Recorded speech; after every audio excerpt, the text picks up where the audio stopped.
عباد الرحمن الذين يمشون على الأرض هونا وإذا خاطبهم الجاهلون قالوا سلاما والذين يبيتون لربهم سجدا وقياما صدق الله مولانا العظيم وصدق رسوله النبي الكريم الرؤوف الرحيم قال الله تبارك وتعالى في شان حبيبه إن الله وملائكته يصلون على النبي يا أيها الذين آمنوا صلوا عليه وسلموا تسليما الصلاة والسلام عليك يا سيدي يا رسول الله وعلى آلك وأصحابك يا حبيب الله الصلاة والسلام عليك يا نبي الرحمة وعلى آلك وأصحابك يا رسول الملاحم.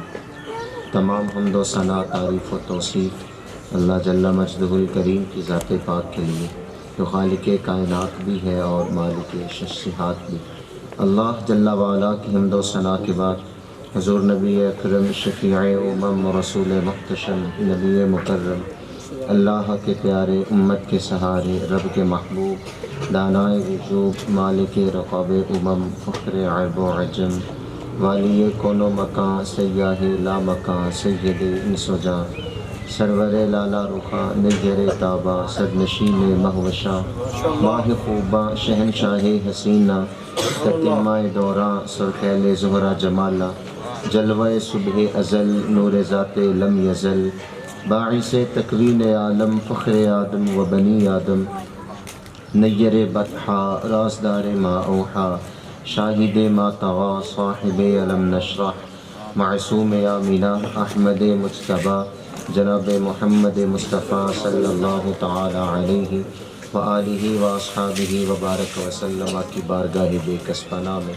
اپنی محبتوں عقیدتوں اور نیازمندیوں کا خیرات پیش کرنے کے بعد عالی مرتبہ واجب الاحترام ذوی الاحتشام عزتوں کی مسند پر جلوہ گر میرے مصطفیٰ جان رحمت صلی اللہ علیہ وسلم کی اولاد آل نبی اولاد علی علماء کرام دیگر سادات نظام برادران اسلام السلام علیکم ورحمۃ اللہ وبرکاتہ. اللہ کی توفیق سے آج کی یہ محفل دو نسبتوں کے ساتھ انعقاد پذیر ہے. مولا کائنات حضرت علی المرتضیٰ رضی اللہ تعالیٰ عنہ کی آمد کا جشن اور مصطفیٰ جان رحمت صلی اللہ علیہ وسلم کے قلب اطہر پہ نازل ہونے والی لا ریب کتاب کو گلشن زہرا کے ایک پھول نے اپنے سینے میں اتارا. تو دونوں ہی چیزیں قبلہ نے جیسے پہلے فرمایا سادات اور قرآن کو سرکار نے اپنے فرمان سے جوڑا ہے. تو یہ دونوں جو ہیں وہ خوشیاں لیے آج ہم اس محفل میں حاضر ہیں. اللہ ہماری حاضری کا ایک لمحہ اپنی بارگاہ میں قبول و منظور فرمائے. ہمیں سادات کا ہمیشہ با ادب اور قرآن کی نوکری کی ہمیں ہمیشہ دو مشکلات نصیب فرمائے. ادارت المصطفیٰ کے پلیٹ فارم سے المصطفیٰ اسلامک سینٹر کا آغاز تو ہمارے المصطفیٰ اسلامک سینٹر میں یہ سعادت تھی کہ سب سے پہلے جس سیدزادے نے داخلہ لیا تھا وہ گلشن زہرا کا یہی پھول تھا. بعد میں سادات آئے لیکن سب سے قبل وہ داخلہ انہیں کا ہوا تھا. اللہ کی توفیق سے گھر والوں نے بھی محنت کی, اساتذہ نے بھی محنت کی. اللہ نے آج یہ دن دکھایا. اللہ اس بچے کو ہمیشہ قرآن اپنے سینے میں رکھ کر اور اس پر عمل کرنے کی توفیقات نصیب فرمائے. مختصر وقت میں چند ایک باتیں گوش گزار کر کے میں اجازت چاہوں گا. اللہ میری زبان پہ کلمت الحق جاری فرمائے. حضرت مولا کائنات حضرت علی المرتضیٰ رضی اللہ تعالیٰ عنہ آپ آج کے دن اس دنیا میں جلوہ گر ہوئے. کسی نے لکھا ہے کہ کسیرا میسر نشد سعادت بقابہ ولادت بمسجد شہادت. حضرت علی رضی اللہ تعالیٰ عنہ کو جو فضیلتیں حاصل ہیں وہ شاید ہی کسی کو جو ہے وہ ہوں. اس کی سیٹنگ جو پہلے تھی وہ ٹھیک کی جائے, یہ آواز رپیٹ نہ ہو. حضرت علی رضی اللہ تعالیٰ عنہ تین فضیلتیں ایسی ہیں جو آپ کے علاوہ کسی کو میسر نہیں ہیں. پہلی فضیلت, آپ کے نکاح میں جو خاتون ہیں وہ جنتی عورتوں کی سردار ہیں. آپ کے جو بیٹے ہیں وہ جنتی جوانوں کے سردار ہیں, اور آپ کے جو سسر ہیں وہ نبیوں کے بھی سردار ہیں. یہ فضیلتیں حضرت مولا کائنات حضرت علی المرتضیٰ رضی اللہ تعالیٰ عنہ کو حاصل ہے۔ اسلام لانے والے بچوں میں سب سے قبل حضرت علی رضی اللہ تعالیٰ عنہ نے اسلام میں اپنا نام لکھوایا اور ننھے مبلغ کے طور پر اسلام کی تبلیغ شروع کی۔ حضرت علی رضی اللہ تعالیٰ عنہ نے اپنی ساری زندگی سرکار سے محبت، دین کی تبلیغ اور دین کی اشاعت کے لیے اپنی بہادری، جواں مردی اور اپنا گھرانہ سب کچھ جو ہے وہ دین کی راہوں پر لگا کے دین کے رستوں پر جو ہے وہ ان کو قربان کیا ہے۔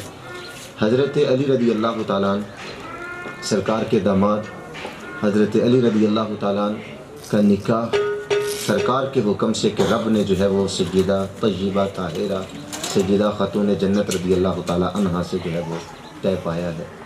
آپ کی فضیلتیں، آپ کی کرامات وہ ہمارے لفظوں کی محتاج نہیں، علماء نے انبار لگائے ہیں، لیکن میں آج جس عنوان پہ گفتگو کرنا چاہوں گا، حضرت علی رضی اللہ تعالیٰ عنہ اور قرآن۔ آپ قرآن سے کتنے محبت کرتے تھے؟ آپ نے متعدد دفعہ علماء سے سنا ہے کہ حضرت علی رضی اللہ تعالیٰ عنہ گھوڑے کے ایک رکاب میں پاؤں ڈالتے، دوسرے میں ڈالنے سے قبل قرآن کی تلاوت جو ہے وہ مکمل کر لیتے۔ یہ آپ کی کرامت تھی۔ قرآن کے بارے میں آپ فرماتے ہیں کہ کوئی بھی آیت ایسی نہیں ہے جس کے بارے میں علی یہ نہ بتا سکے کب نازل ہوئی، دن تھا یا رات تھا، کیا شان نزول تھا، علی سب کے بارے میں جو ہے وہ جانتا ہے۔ سرکار صلی اللہ علیہ وسلم کے متعدد صحابہ فرماتے ہیں ہم میں سے کسی نے یہ دعویٰ نہیں کیا کہ مجھ سے جو پوچھ سکتے ہو پوچھو۔ اگر یہ دعویٰ کیا ہے تو حضرت علی رضی اللہ تعالیٰ عنہ نے کیا ہے کہ قرآن کے متعلق مجھ سے جو بھی قیامت تک پوچھ سکتے ہو پوچھو، علی تمہیں قرآن کے اندر سے اس کو بتائے گا۔ اور آپ فرمایا کرتے تھے مجھے یہ شکوہ ہے لوگوں پر، جتنا میرے پاس قرآن کا علم ہے لوگوں نے اتنا علم مجھ سے لیا ہی نہیں۔ قرآن کے اتنے ماہر کہ حضرت علی رضی اللہ تعالیٰ عنہ، حضرت عمر فاروق رضی اللہ تعالیٰ عنہ، آپ فرماتے کہ جس مسئلے میں علی کی رائے نہ ہوتی ہم اس مسئلے کے بارے میں اللہ سے جو ہے وہ ڈرتے تھے۔ اتنے جو ہے، اور یار اس سے بڑی اور سند کیا ہو سکتی ہے کہ سرکار فرماتے ہیں میں علم کا شہر ہوں، علی اس شہر کا دروازہ ہے۔ علم اور قرآن سے جو جڑا، اور پھر قرآن اپنے خاندان میں اپنے بچوں کو ایسا سکھایا، ایسا پڑھایا۔ یہ علی کے ماننے والے حقیقت میں وہی ہوتے ہیں جو قرآن سے محبت کرتے ہیں۔ انہوں نے اپنے بچوں کو جو قرآن سکھایا، لوری میں قرآن، اور ان کو جو ہے وہ جب بھی بولے قرآن کی بولی ان کو جو ہے وہ سنائی۔ تو پھر بچوں نے بھی تو کربلا کے اندر قرآن کی تلاوت کا حق ادا کیا نا، کہ سر جو ہے وہ نیزے کی نوک پہ تھا لیکن لبوں پہ پھر بھی قرآن کی تلاوت جو تھی وہ جاری تھی۔ تو مولا کائنات حضرت علی المرتضیٰ رضی اللہ تعالیٰ عنہ کی بے شمار فضیلتیں، اور قرآن سے جو ہے وہ وابستگی آپ سے ایسی ہے کہ وہ جو ہے وہ کمال کی۔ حضرت علی رضی اللہ تعالیٰ عنہ، ان کا غلام ہم کس طرح بن سکتے ہیں، ہم کس طرح ان کے نقش قدم پہ عمل کر سکتے ہیں؟ جو قرآن کی میں نے آیتیں پڑھی، اگر اس میں ہم دیکھ لیں حضرت علی رضی اللہ تعالیٰ عنہ کی سیرت بھی ہمیں ملتی ہے، اور قرآن کے مطابق ہمیں زندگی گزارنے کا سلیقہ بھی جو ہے وہ ملتا ہے۔ قرآن نے فرمایا وعباد الرحمن، جو اللہ کے بندے ہیں، یمشون علی الذین یمشون علی الارض ہونا، وہ جب زمین پر چلتے ہیں تو بڑی عاجزی سے چلتے ہیں۔ جو اللہ والے ہوتے ہیں وہ بڑی عاجزی اختیار کرتے ہیں، ان میں کہیں پر بھی تکبر، قول کے اندر، فعل کے اندر، رویے میں کہیں پر بھی جو ہے وہ تکبر نہیں ہوتا۔ اور حضور والا، انسان تکبر کرے تو کس بات پہ کرے؟ زندگی پہ تکبر کرے۔ سانسوں کی مالا ایک نازک ڈوری سے جو ہے وہ باندھی گئی ہے، کب ٹوٹ جائے، سانسیں مٹی کے اندر بکھر کے رہ جائے کسی کو پتہ نہیں۔ مال پہ تکبر کرے، یہ تو ہاتھوں کی میل ہے، کب دھل جائے کسی کو پتہ نہیں۔ جوانی پہ تکبر کرے، یہ تو سائے کی طرح ڈھل جاتی ہے صاحب، کسی کو پتہ نہیں چلتا۔ عہدے پہ تکبر کرے تو حضور والا عہدہ بھی آج ملا ہے، کل کو وہ کسی جو ہے وہ اور کا ہوگا۔ ہم تو چند دن امانتاً ہمیں یہ ملا۔ انسان اللہ کا بندہ وہ ہوتا ہے جو ہر حال میں، ہر لمحے اس کی بارگاہ میں جو ہے وہ عاجزی اختیار کرے۔ محمود غزنوی کا نام آپ نے سنا، وہ جب تخت نشین ہونے لگا تو قدم پر، تخت پر قدم رکھتے ساتھ اس نے سر سجدے میں رکھ دیا۔ اس کے جو وزیر تھے، جو مشیر تھے، وہ کہنے لگے بادشاہ سلامت، یہ کوئی سجدے کا وقت تو نہیں۔ ہم بر صغیر پاک و ہند کے جو لوگ ہیں، اگر آپ اجازت دیں بات تو کڑوی ہے، اپنے بھی خفا مجھ سے ہیں بیگانے بنا خوش، میں زہر حلاحل کو کبھی کہہ نہ سکا کم، بات وہی کہتا ہوں سمجھتا ہوں جسے حق، نئے ابلۂ مسجد ہوں نئے تہذیب کا میں فرزند۔ اگر آپ اجازت دیں، ہمارا مزاج یہ ہے، ہم کہتے ہیں کہ خوشی کے موقعوں پر تو اللہ کو یاد نہیں نہ کیا جاتا، اور اس کی شاہد عادل مثال ہمارے پاس ہماری شادی بیاہ کی تقاریب ہے، کتنا کو ہم رب کو یاد کرتے ہیں۔ ہمارا مزاج ہے کوئی غمی آئے گی تو دیکھیں گے، جبکہ سرکار کا فرمان جھولی میں لے کے جائیے۔ مصطفیٰ جان رحمت صلی اللہ علیہ وسلم نے فرمایا، تم خوشی کے دنوں میں رب سے مانگا کرو، وہ غمی کے دنوں میں تمہیں عطا کیا کرے گا۔ ہم خوشی کے دنوں میں مانگتے نہیں ہیں، اور جب غم آتا ہے، ابھی آتا بھی نہیں، قرآن بتاتا ہے وَإِذَا مَسَّهُ الشَّرُّ فَذُو دُعَاءٍ عَرِيضٍ، غم دیا نہیں، ابھی تکلیف کو صرف مس کیا ہے، فَذُو دُعَاءٍ عَرِيضٍ، یہ لمبی چوڑی دعائیں مانگنے لگ جاتے ہیں۔ وہ پھر اپنی بارگاہ میں بلا تو جانتا ہے نا۔ تو کہا بادشاہ سلامت، یہ کوئی سجدے کا وقت تھوڑا نہ تھا، کن مولویوں کی ہتھے چڑھ گئے؟ یہ تو جو ہے وہ تاج پوشی کا وقت تھا، لوگ کہاں کہاں سے مبارکباد دینے آئے، تو آپ نے جو ہے وہ سجدہ کیا، کرنا تھا گھر سے کر کے آ جاتے، یہ گھر میں جا کے کر لیتے۔ تو محمود غزنوی نے ان کے سامنے اسی جگہ پہ جواب دیا، کہا سنو، میرا تخت نمرود کے تخت سے بڑا ہے، مجھے جو اللہ نے سلطنت دی ہے وہ نمرود کی سلطنت سے بڑی ہے، اور اللہ نے جو عزتیں مجھے عطا کی ہیں وہ اس کے نصیب میں نہیں تھی۔ اس کے باوجود اس نے تخت پہ قدم رکھا، خدا ہونے کا دعویٰ کر دیا، میں نے تخت پہ قدم رکھا، اس کی بارگاہ میں سجدہ کر کے عرض کی مالک میرا کوئی کمال نہیں، یہ تو تیرا کرم اور فضل ہے کہ مجھے اس لائق بنا دیا۔ تو اللہ کا بندہ وہ ہوتا ہے جو ہر حال میں جو ہے وہ عاجزی اختیار کرے، وہ تکبر کہیں پر بھی کسی موقع پر بھی جو ہے وہ نہیں کرتا۔ مصطفیٰ جان رحمت صلی اللہ علیہ وسلم کے غلام کس طرح بن سکتے ہیں؟ قرآن نے دوسری جو ہے وہ بات ارشاد فرمایا وَإِذَا خَاطَبَهُمُ الْجَاهِلُونَ قَالُوا سَلَامًا، جب ان سے جاہل مخاطب ہوتے ہیں ان سے وہ بحث نہیں کرتے، کہتے ہیں قالوا سلاما، بابا تجھے سلام۔ علماء جلوہ گر ہیں۔ یہاں قرآن کے لفظوں کا اگر میں سادہ ترجمہ کروں، قرآن نے یہ نہیں کہا کہ وہ جب جاہلوں سے بات کرتے ہیں، بلکہ کہا وَإِذَا خَاطَبَهُمُ الْجَاهِلُونَ۔ یہ لفظ ہمیں بتاتے ہیں جب جاہل کسی دانا بینا شخص سے بحث کرتا ہے تو وہ دانا بینا شخص اس سے بات نہیں کرتا، بحث نہیں کرتا، کہتے ہیں بابا تجھے سلام، تو جیتا میں ہارا، میں تجھ سے بحث کر کے اپنا قیمتی وقت ضائع نہیں کروں گا۔ چند باتیں، میری کوئی لچھے دار تقریر ہماری ہوتی نہیں ہے، اصلاحی بات آپ کی جھولی میں ہم ڈالنے کی کوشش کریں گے۔ جو دانا بینا شخص ہے وہ کسی جاہل سے بحث نہیں کرے گا، اور نہ اس کا مزاج ہے، اور نہ قرآن نے اس کو جو ہے وہ یہ بتلایا ہے، بلکہ کہا کہ جب جاہل سے پالا پڑے بحث نہیں کرنا، بلکہ اسے کہنا بابا تجھے سلام۔ دو معنی مفسرین نے بیان کیے ہیں، ایک تو عرف عام میں جو سلام کہ بابا تجھے سلام، تو جیتا میں ہارا۔ آپ سے سادہ سا سوال ہے، جو شخص آنکھوں سے اندھا ہو اس کو لال اور سبز رنگ سمجھانا ہو، دلائل کی روشنی میں آپ اس کو رنگ سمجھا سکیں گے کہ رنگ کیسے ہوتے ہیں؟ کوئی بھی نہیں سمجھائے گا۔ کیوں؟ سارے جانتے ہیں رنگوں کی پہچان کا تعلق دل کی بصیرت سے نہیں، آنکھوں کی بصارت سے ہے۔ جس کی آنکھوں کا نور نہیں ہے وہ رنگ کبھی سمجھ نہیں سکتا۔ ایک شخص نے کالے رنگ کا چشمہ لگایا ہے، اس کے سامنے جتنی بھی سفید لائٹیں ہوں گی اس کو وہ ساری کالی ہی نظر آئیں گی، دلائل کی روشنی میں نہیں سمجھا سکتے۔ حل یہ کرنا ہے، یا تو اینک اتار دیں اس کو وہ سارے رنگ نظر آئیں، یا اس سے بحث کرنا چھوڑ دیں۔ ہم اپنی زندگی ان لوگوں کو سمجھاتے ہوئے گزر جاتی ہے جو سمجھنا ہی نہیں چاہتے۔ تو قرآن نے کہا کہ جب ان سے جاہل مخاطب ہوتے ہیں تو وہ ان سے بحث نہیں کرتے، بلکہ کہتے ہیں بابا تجھے سلام۔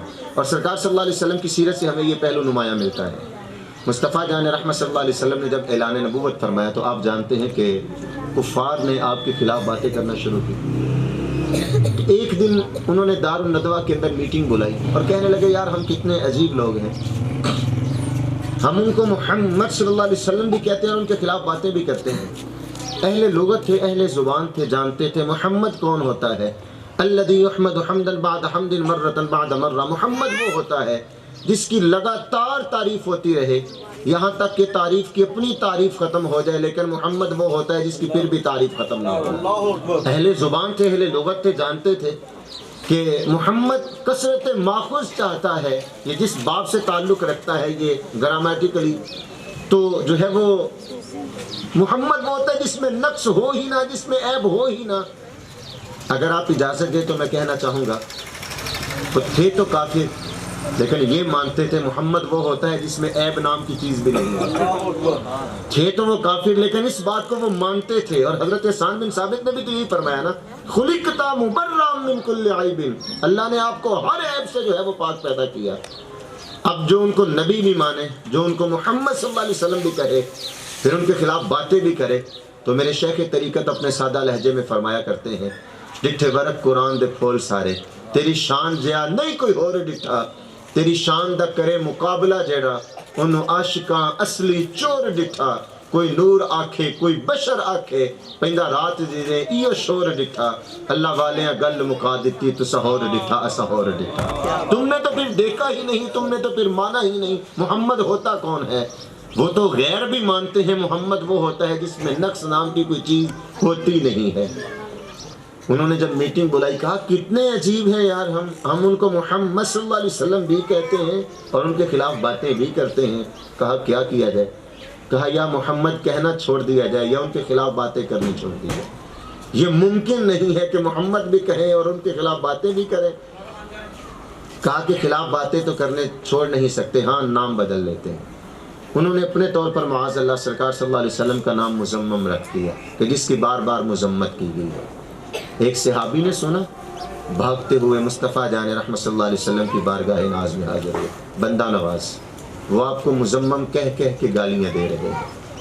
آپ تاریخ کی کتابیں اٹھائیں، آپ سیرت کی کتابیں اٹھائیں، آپ علماء سے پوچھیں، سرکار نے بد دعا کے لیے ہاتھ اٹھائے، ان کے لیے جواب نفی میں ملے گا۔ کیا سرکار نے مکے کے سرداروں کو بلایا کہ آؤ ان سے جا کے بات کرو میرے ساتھ کہ میرا نام نہ بگاڑے؟ سیرت کی کتابوں میں جواب نفی میں ملے گا۔ سرکار نے کیا کیا؟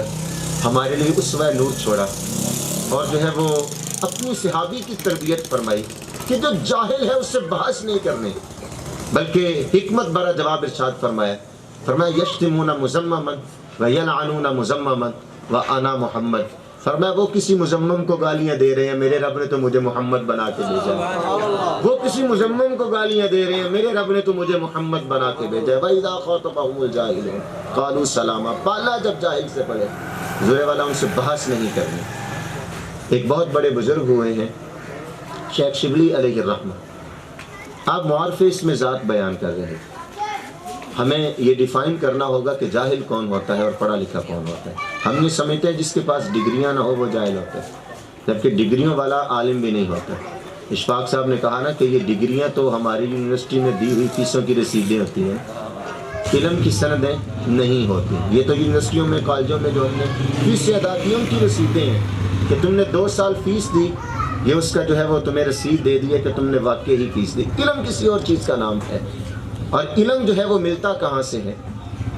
یہ اقبال سے اگر آپ پوچھیں تو اقبال کہتے ہیں دی مجو اندر کتب اے بے خبر، تو علم کو کتابوں کے اندر سے ڈھونڈ رہا ہے، علم و حکمت از کتب، کہ تجھے یہ چیزیں کچھ تو کتابوں میں ملیں گی، لیکن دین اگر تجھے اور صحیح علم جو تجھے ملے گا، علم و حکمت از کتب دین از نظر، اگر تجھے صحیح معنوں میں دین اور علم ملے گا تو کسی اللہ والے کی نظر سے جو ہے وہ تمہیں ملے گا۔ تو شیخ شبلی معارف اس میں ذات بیان کر رہے، تو آپ کی مجلس میں وقت کا معروف فلسفی اور مفکر بو علی سینا بیٹھا ہوا تھا۔ سینا بھی بولا جاتا ہے، سینا بھی، بچہ بچہ اس نام سے واقف ہے کہ فلسفے کے اندر اس بندے نے اپنا نام کس طرح منوایا ہے۔ یہ بات تھوڑی سی مشکل، لیکن سادات کی موجودگی میں ان سے دعائیں لیتے ہوئے میں کوشش کروں گا میں آپ کو سمجھا سکوں۔ وہ کہنے لگا حضرت کس طرح ممکن ہے؟ معارف اس میں ذات بیان فرما رہے ہیں کہ اللہ کے نام کا انسان کے دل پہ اثر ہوتا ہے کہ دل کی دنیا بدل جاتی ہے، اور سرکار کا فرمان بھی ہے کہ ہر چیز کو زنگ لگ جائے تو زنگ اتارنے کے لیے کچھ نہ کچھ ہوتا ہے، اور جب دل کو زنگ لگ جائے تو دل کا زنگ اللہ کے ذکر سے اترتا ہے۔ بو علی سینے نے اعتراض کر دیا، حضرت کیسے ممکن ہے کسی کے نام میں اتنا اثر ہو کہ دل کی دنیا بدلے؟ ذات مؤثر ہوتی ہے، نام میں اثر نہیں ہوتا۔ جو فلسفی لوگ ہوتے ہیں وہ ہر چیز کی 4 شکلیں دیکھتے ہیں. اگر آپ بھرپور توجہ کریں گے تو میں یہ بات آپ کو سمجھا سکوں گا. علماء جلوہ گر ہیں. ہر چیز کی 4 شکلیں ہیں، ایک خارجی شکل اور 3 اعتباری شکلیں ہوتی ہیں. مثال اگر میں آپ کے سامنے رکھوں، آگ ہے. آگ جب زبان سے ہم لفظ بولتے ہیں تو کیا ہماری زبان جلتی ہے؟ زبان گرم ہوتی ہے؟ یہ اس کی لفظی صورت ہے اور یہ اعتباری صورت ہے. جب آگ زبان سے ہم لفظ بولتے ہیں تو ہمارے ذہن کے اندر ایک تصور پیدا ہوتا ہے. ہمارے ایک یونیورسٹی میں استاد تھے، اردو ہم ان سے پڑھتے تو وہ فرمایا کرتے تھے، بیٹا ہر معنی کا ایک معنی ہوتا ہے کہ جب لفظ بولا جائے جو اس کا تصور ذہن میں آتا ہے وہ حقیقی معنی ہوتا ہے. بس ہم بولتے ہیں نا بس، تو بس کی ایک جو باڈی ہمارے ذہن میں آتی ہے وہ اس کا حقیقی معنی ہوتا ہے. آگ جب زبان سے ہم نے لفظ بولا تو آگ کا تصور ذہن میں بھی آئے. کیا اس تصور کے آنے سے ہمارا دماغ گرم ہو جاتا ہے، دماغ جلتا ہے؟ یہ دوسری صورت ہے، ذہنی صورت، اور یہ بھی اعتباری صورت ہے. تیسری صورت، اگر آگ کی تصویر ایک کاغذ کے اوپر بنا دے تو کیا وہ کاغذ جل جائے گا؟ کاغذ گرم ہوگا. یہ تیسری صورت اعتباری صورت ہے اور یہ اس کی کتابی شکل ہے. اور اس کی جو خارجی اور حقیقی شکل ہے کہ اگر آگ کے اندر ہاتھ ڈالیں گے تو ہمارا ہاتھ جل جائے گا. ابو علی سینا کہنے لگا، حضرت آگ کہنے سے زبان جلتی نہیں، سوچنے سے دماغ گرم نہیں ہوتا، تصویر بنانے سے کاغذ جلتا نہیں، آگ میں ہاتھ ڈالیں تو ہاتھ جلتا ہے. ذات مؤثر ہوتی ہے، نام میں کیا رکھا ہے؟ اللہ کی ذات تو مؤثر ہے، نام میں کیا رکھا ہے؟ اس کے جو ساتھی تھے انہوں نے کہا واہ کیا دلائل دیے ہیں. حضرت کو جو ہے وہ ان کی بولتی بند کروا دی. شیخ شبلی علیہ الرحمہ نے اس کو سمجھایا کہ ہر نام کا انسان پر اثر ہوتا ہے. فلسفی تھا نہ مانا. اب اللہ والوں کا جو انداز ہوتا ہے سمجھانے کا وہ نرالا ہوتا ہے. قرآن کی حرف حرف کی تفسیر سے واقف کہ جب پالا جاہل سے پڑھے تو ان سے بحث نہیں کرنے. دوسرا معنی علماء نے یہی لکھا ہے، حکمت، تدبر اور دنائی سے ان کو جواب دیا جائے کہ وہ خاموش ہو جائے. تو آپ نے جب دیکھا کہ نہیں مان رہا، آپ تیور کے اندر مصنوعی غصہ لائے اور غصے کے ساتھ فرمایا، ابو علی سینا تجھ سے کیا بات کروں، تو تو ہے ہی گدھا. بھری محفل میں وقت کے امام نے معروف فلسفی اور مفکر کو گدھا بول دیا. تو غصے سے لال پیلا ہو گیا. کہا حضرت اچھا نہیں کیا آپ نے. دلائل ختم ہوئے تھے، مجھ سے وقت مانگ لیتے کہ میں مطالعہ کر لوں، نشانی لگا لوں، اور پھر جو ہے وہ تجھ سے بات کروں گا. بجائے ہار ماننے کے، بجائے مجھ سے وقت ماننے کے، بجائے جو ہے وہ معذرت کرنے کے، بھری محفل میں آپ نے مجھے گدھا بول دیا. چہرے کے رنگ اڑ گئے، غصے سے لال پیلا ہو گیا. شیخ شبلی علیہ الرحمہ اس کی من کی بھڑاس سنتے رہے. جب وہ خاموش ہوا آپ اس کی طرف دیکھ کر مسکرانے لگے اور فرمایا، ابو علی سینا تجھے یہی تو سمجھانا چاہتا ہوں. اگر گدھے کے نام میں اتنی تاثیر ہے کہ تیرے چہرے کا رنگ بدل سکتا ہے تو بتا اللہ کے نام سے دل کی دنیا نہیں بدل سکتی. وَإِذَا خَاطَبَهُمُ الْجَاهِلُونَ قَالُوا سَلَامًا. پالا جب جاہل، ہم اپنی زندگیوں میں دیکھ لیں بہت سے لوگ ہمیں تنگ کرنا چاہتے ہیں. ہمیں پتہ ہوتا ہے کہ یہ جب بھی بولے گا زہر اگلے گا، اور پھر بھی ہم ان باتوں پر ہم تنگ آ جائیں تو ذرے والا پھر سوچنا پڑے گا ایک لمحے کے لیے کہ ہم تو وہ تو چاہتے ہی یہ تھے کہ یہ تنگ ہوں. جو چھیڑتا ہے کسی کو اس کا مقصد یہی ہوتا ہے کہ یہ چھڑ جائے، اور اگر وہ چھڑ جائے وہ تو اپنے مقصد میں کامیاب ہو گیا. یہ تو آپ نے حکمت سے سوچنا ہے نا کہ یہ چاہتا کیا ہے. اور میں یہاں ایک بہت بڑی بات کرنے جا رہا ہوں کہ جب بندہ یہ اس چیز کو مان لیتا ہے ایسے لوگوں کے بارے میں تو زندگی میں پریشان نہیں ہوتا. پھر امام اعظم ابو حنیفہ رضی اللہ تعالیٰ امام نہیں ہے، امام اعظم ہے. علماء جلوہ گر ہیں. یہ تائید ان کو رسول اللہ صلی اللہ علیہ وسلم سے حاصل ہے. سرکار کو جب سلام عرض کیا تو سرکار نے جواباً ارشاد فرمایا تھا کہ امام المسلمین، کہ مسلمانوں کے امام، تم پر بھی جو ہے وہ سلام ہو. تو امام اعظم والد محترم کا انتقال ہوا تو ان کو دفن کر کے واپس آئے ہیں. رستے میں آپ سے ایک بغض رکھنے والا شخص کھڑا تھا، آپ کو چھیڑنے کے لیے، تنگ کرنے کے لیے. کہنے لگا، حضرت آپ کے والد محترم کا تو انتقال ہو گیا ہے، آپ ایسا کریں اپنی ماں کا نکاح میرے ساتھ کروا دیں. بہت بڑی بات. آج جتنا بھی کوئی دستار و جبے والا ہو نا، سب کے جو ہے وہ بخیے ادھر جائیں گے اور صبر کا پیمانہ لبریز ہو جائے گا. یہ بات کوئی سن نہیں سکے گا. لیکن وہ امام نہیں تھے، امام اعظم تھے. جانتے تھے پالا جب جاہل سے پڑے نا تو بحث نہیں کرنی. بڑے حکمت، بڑے تحمل کے ساتھ فرمایا، بات سنو، میری ماں بیوہ ہے اور عدت میں ہے، شریعت کا مزاج یہ ہے کہ جو عدت میں خاتون ہو اس کا نکاح کا پیغام اس کو نہیں دیا جا سکتا۔ دوسری بات، میری ماں عاقلہ بھی ہے، میری ماں بالغہ بھی ہے، نکاح کا اختیار وہ خود رکھتی ہے۔ جب ان کی عدت ختم ہوگی تمہارے نکاح کا پیغام میں ان تک پہنچا دوں گا، باقی ان کی مرضی وہ تجھ سے نکاح کریں یا نہ کریں۔ وہ بندہ یہ بات سننے کے لیے تیار ہی نہیں تھا۔ اتنی بڑی جب یہ بات سنی، ایک امام کی زبان سے غش کھا کے زمین پہ گر گیا۔ لوگوں نے اٹھانا چاہا، مر چکا تھا۔ امام اعظم ابو حنیفہ رضی اللہ تعالیٰ عنہ فرمانے لگے، نعمان بن ثابت کا صبر اس بندے کی جان ہی لے گیا۔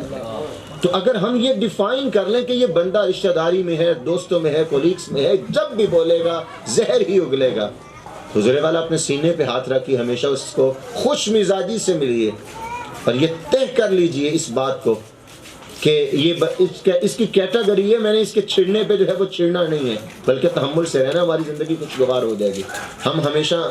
ہم اکثر زندگی کا حصہ لوگوں کی باتوں کی پریشانیاں لیتے لیتے گزار دیتے ہیں، تو اپنی زندگی میں جو ہے یہ پرسکون لمحے ہمارے واپس آ سکتے ہیں۔